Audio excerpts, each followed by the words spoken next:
Assalamualaikum warahmatullahi wabarakatuh. Salam sejahtera bagi kita semua. Shalom, Om Swastiastu, Namo Buddhaya, salam kebajikan. Perkenalkan, saya Janet Yulsia Lutuali, dosen program studi akuntansi Universitas Patimura, PSDKU Kabupaten Maluku Barat Daya. Pada kesempatan ini, saya sedang mengikuti sertifikasi dosen yang diselenggarakan oleh Kementerian Pendidikan Tinggi, Sains dan Teknologi Republik Indonesia untuk periode tahun 2026. Sebagai bagian dari pemenuhan persyaratan sertifikasi tersebut, saya menyusun pernyataan diri dosen unjuk kerja Tridharma Perguruan Tinggi atau PDD UKT PT. Pada video ini, saya akan memaparkan salah satu mata kuliah yang saya ampuh, yaitu Akuntansi untuk UMKM Pulau-Pulau Kecil Perbatasan PPKP. Mata kuliah Akuntansi untuk UMKM Pulau-Pulau Kecil Perbatasan merupakan mata kuliah wajib program studi akuntansi yang diberikan pada semester 3. Mata kuliah ini bertujuan untuk memberikan pemahaman yang komprehensif kepada mahasiswa mengenai konsep dan praktik akuntansi pada usaha mikro kecil dan menengah, mulai dari proses pencatatan, siklus akuntansi, hingga penyusunan laporan keuangan sesuai dengan standar akuntansi yang berlaku.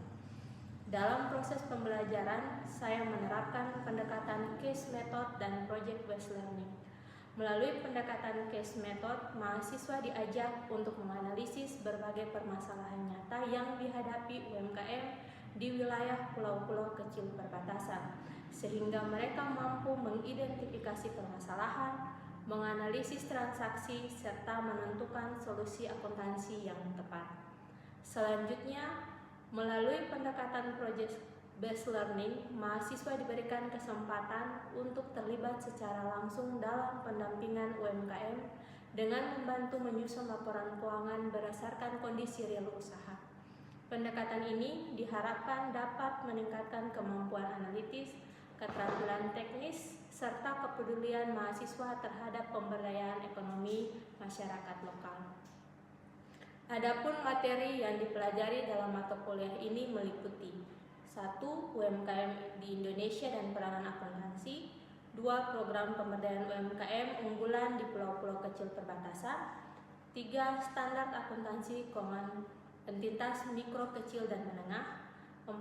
Siklus akuntansi selama periode berjalan. 5. Siklus akuntansi pada akhir periode.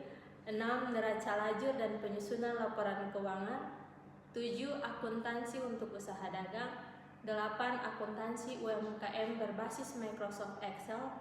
Dan yang ke-9, akuntansi UMKM berbasis aplikasi digital.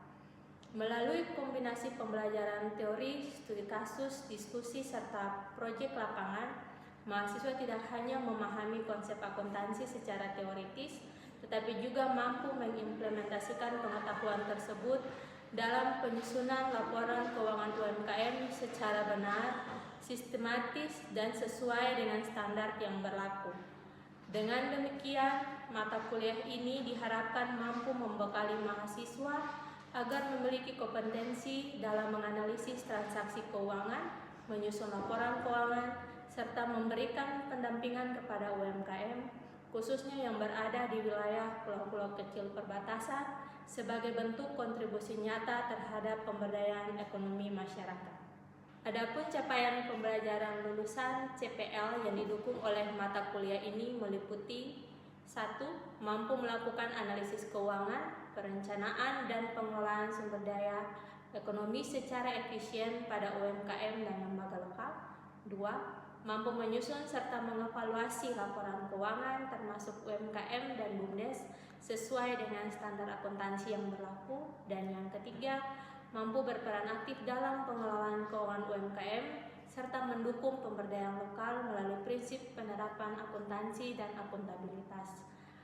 Untuk memastikan ketercapaian pembelajaran tersebut, proses evaluasi dilakukan secara objektif melalui berbagai bentuk penilaian, meliputi keaktifan dalam pembelajaran, analisis studi kasus, penugasan individu maupun kelompok, pelaksanaan proyek, presentasi, ujian tengah semester, dan ujian akhir semester.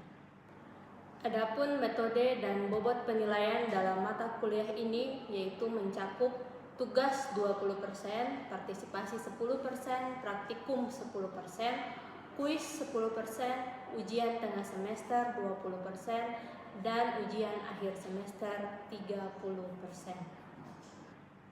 Melalui mata kuliah ini, saya berkomitmen untuk menghasilkan lulusan yang tidak hanya memiliki kompetensi akademik di bidang akuntansi, tetapi juga mampu mengimplementasikan ilmunya dalam mendukung pengembangan UMKM di wilayah kepulauan perbatasan sebagai bagian dari pengabdian kepada masyarakat dan pembangunan ekonomi daerah. Untuk itu, selamat menyaksikan video pembelajaran. Selamat pagi mahasiswa. Selamat pagi, Bu. Kita hari ini akan lanjut mengikuti pelajaran akuntansi untuk UMKM PPKP. Tapi sebelum kita mulai, kita punya aktivitas ini ada dari kepala dan berdoa mulai.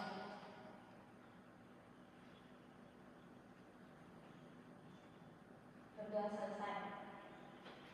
Ya, hari ini kita masuk dalam pertemuan yang keempat terkait dengan masih terkait dengan mata kuliah akuntansi UMKM dengan babnya yaitu siklus akuntansi selama periode berjalan.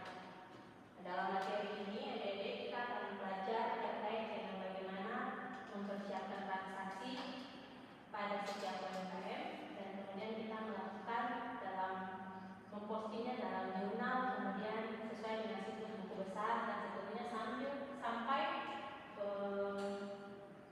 membuat laporan keuangan. Jadi lihat di layar, dalam persiapan transaksi itu ada beberapa hal yang perlu Anda ketahui terkait dengan standar atau prinsip akuntansi terima umum.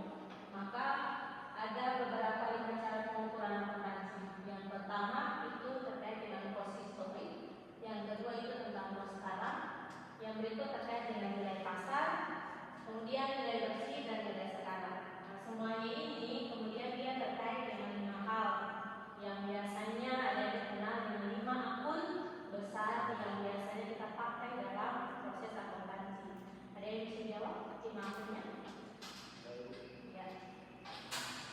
Yang benar, Bu, untuk 5 akun desa dan kas, pendapatan, modal, utang dan beban. Terima kasih. Selanjutnya kita akan melihat terkait dengan transaksi. Kemudian kita lihat yang pertama terkait dengan pengukuran nilai akuntansi itu diklasifikasikan menjadi 2, ada pengukuran nilai moneter dan penetapan nilai moneter. Jadi setiap kali transaksi yang dilakukan itu kemudian dia harus ada menetapkan punya akun yang berpengaruh yaitu minimal 2 akun. Ya, jadi itu nanti kita akan harus menghitung ya, jadi selama satu periode itu biaya bahan pakai biasanya dibilang TKI itu. Kemudian dalam satu periode itu sudah dipakai berapa banyak dan sisanya berapa. Ya, misalnya seperti itu. Ada lagi contoh ketika kalau misalnya di awal pembentukan UMKM biasanya itu kan ada pendataan modal awal, ya kan?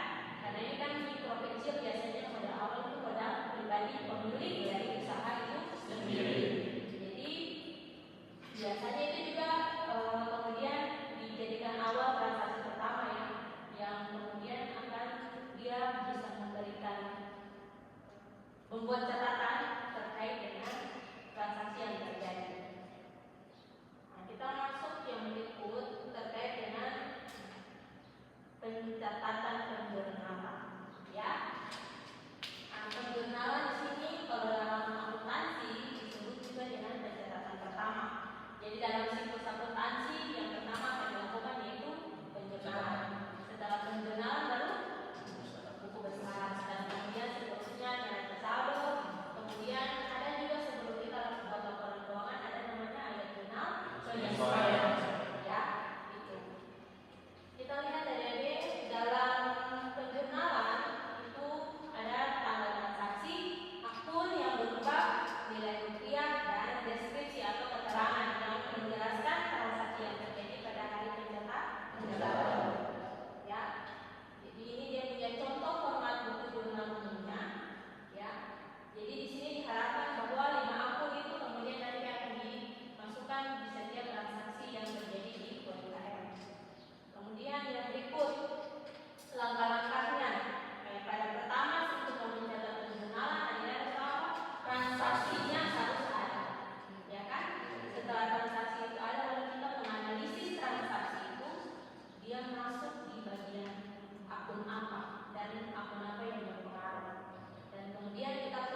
Di dalam jurnal kita taruh tanggal, yaitu tanggal 1 Februari 2018. Kemudian akunnya yaitu kas penggeledah modal dengan keterangannya yaitu penyetoran modal. Lanjut analisisnya, setelah kita buat akun, kemudian kita mengisi kolom debit dan kredit, ya, kolom debit dan kredit, maka kita taruh ini sesuai dengan jumlah nilai yang ada pada transaksi, yaitu sebesar 50 juta. Dan sisi kredit juga sama 50 juta. Baik, yang kedua, kita lanjut pada transaksi yang kedua. Tanggal 2 Februari Ibu Karin membayar sewa gedung untuk bulan Februari yang dipakai untuk usahanya sebesar 850. Berarti ada berapa akun yang berpengaruh di situ, atau akun apa yang berpengaruh di situ? Oke, beban sewa dan kas, ya, beban sewa dan kas. Siapa yang mau kerjakan? Silakan.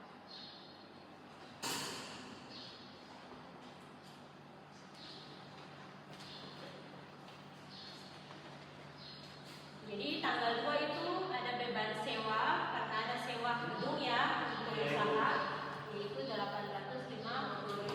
Karena membayar berarti ada kas yang dikeluarkan. Itu analisisnya ya.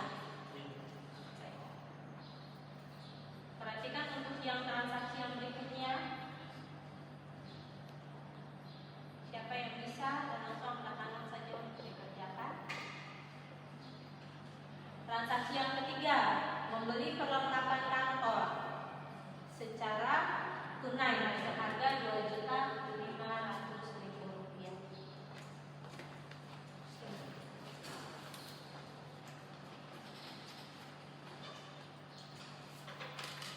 Jadi adik-adik dipastikan bahwa ketika pada saat pencatatan penjualan itu akun yang ditentukan dalam transaksi itu harus dia tepat, ya, karena dia akan mempengaruhi pencatatan pada siklus selanjutnya ya. Jadi kalau kita menentukan akunnya salah, maka itu akan mempengaruhi sampai kepada kita membuat laporan keuangan ya. Begitu. Ya, tanggal 3 perlengkapan secara tunai, membeli perlengkapan secara tunai berarti akun apa yang berpengaruh dari perlengkapan dan perlengkapan di sisi debit bertambah dan kas berkurang di sisi kredit itu ya. Baik, berikut sambil teman mencatat, ada lagi untuk transaksi yang selanjutnya. Tanggal berapa? 4 ya? Ya. Membeli peralatan kantor seharga 16 juta secara kredit. Kita membeli secara kredit berarti ada uang yang keluar tidak? Ini kita punya cara menganalisis. Ya kan? Tidak ada yang dikeluarkan. Berarti muncul apa di situ? Iya, peralatan kantor dan utang. Ya, utang yang bertambah. Berarti kalau penjurnalannya itu bagaimana? Peralatan kantor di sisi debit dan iya, peralatan di sisi debit, dan utang di sisi kredit sebesar 16 juta. Transaksi yang selanjutnya Tanggal 5 Februari. ya, tanggal 5 Februari membayar listrik, air dan berarti apa tuh? Akun beban yang muncul ya, beban ya. Jadi beban listrik, air dan telepon bisa jadi satu kali akun, ya kan? Tetapi juga bisa terpisah. Di sini satu saja ya, kalau ini yang angkanya ya, angkanya hanya satu sarannya, yaitu listrik, air dan telepon pada kas. Kenapa pas di sisi kredit? Karena membayar. Oke, baik. Dia punya nilainya sebesar 900.000. Ada Ada yang punya tanggal Februari. tanggal 6 Februari yang terakhir Membayar gaji. Jadi kemarin ada punya karyawan, jadi dia harus membayar gaji sebesar Rp500.000. Berarti muncul apa? Beban gaji. Terakhir beban gaji pada pasar. Ya, sebesar 500.000.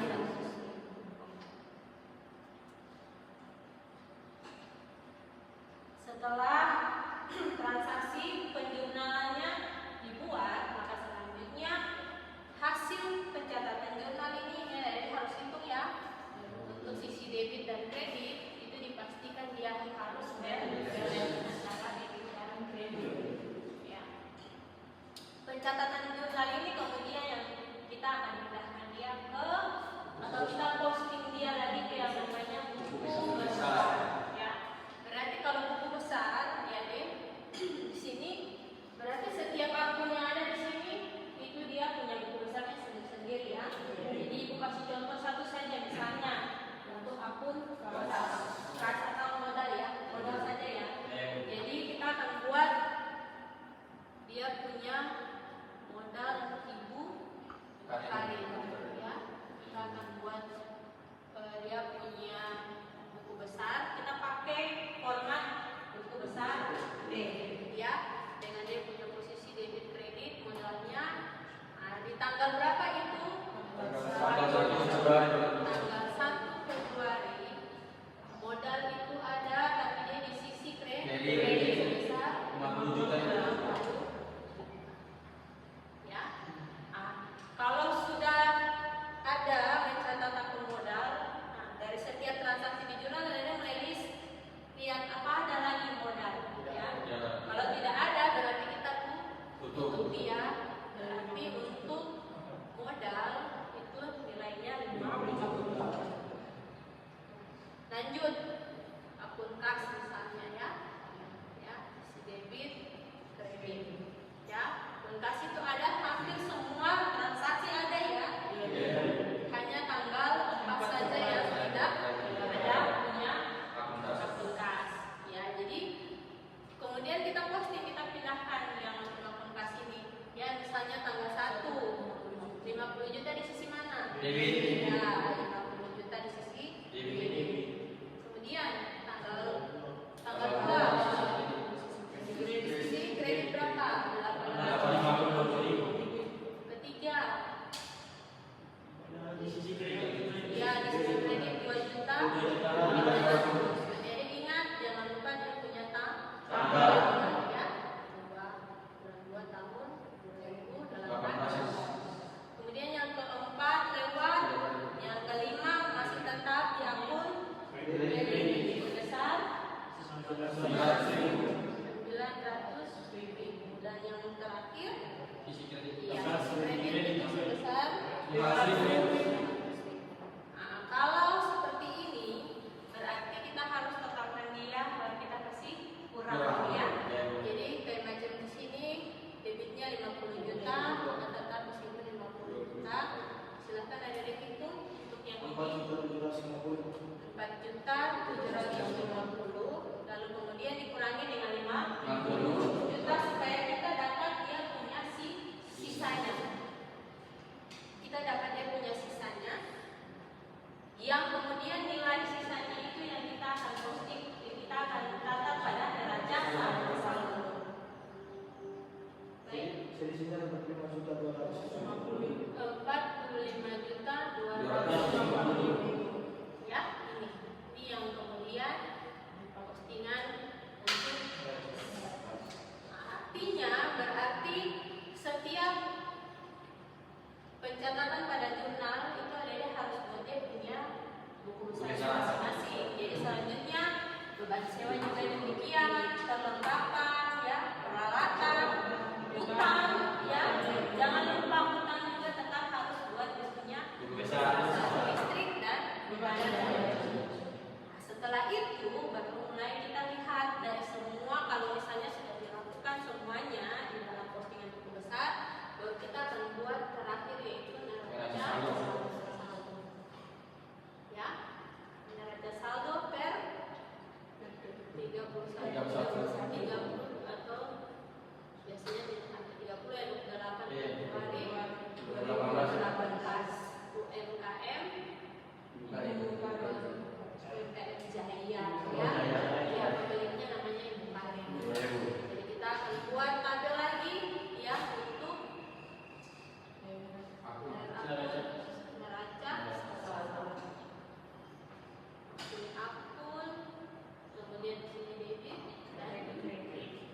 Ya, jadi sisa dari setiap perhitungan yang kemudian dari jurnal dan buku besar ini baru nanti jadi pindahkan dia ke neraca saldo berurutan ya. Pas, kemudian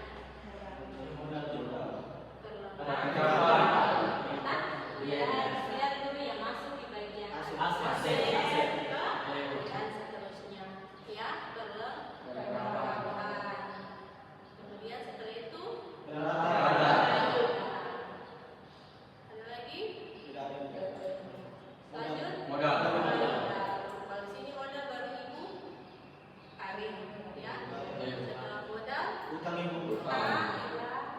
Dan terakhir Beban. beban gaji Beban dan sewa. beban listrik ya, beban sewa dan kemudian beban Beban air, air, listrik, dan telepon. ya. Nah, setelah itu pastikan bahwa neraca saldo ini dia harus balance ya. Kalau dia tidak balance, ya berarti ada pencatatan yang keliru. Ada pencatatan yang salah atau keliru. Jadi dipastikan neraca saldo itu dia akan benar ketika alur yang dikerjakan ini semuanya benar. Ya, jadi hati-hati dalam penentuan akun yang mempengaruhi itu ya. Kadang-kadang salah penentuan akun atau salah pencatatan nilai itu juga dia mempengaruhi. Ya, sampai di sini ada yang mau bertanya? Tidak ada? Kita lanjut pada siklus akhir periode. Artinya kalau kita buat neraca saldo belum selesai sampai di situ kan adik-adik kan? Ya, Ibu. Selanjutnya kita harus menyusun laporan keuangan. Tapi untuk menyusun laporan keuangan itu kita harus lewati satu step dulu, yaitu membuat ayat jurnal penyesuaian. Ya. Oke, Beb.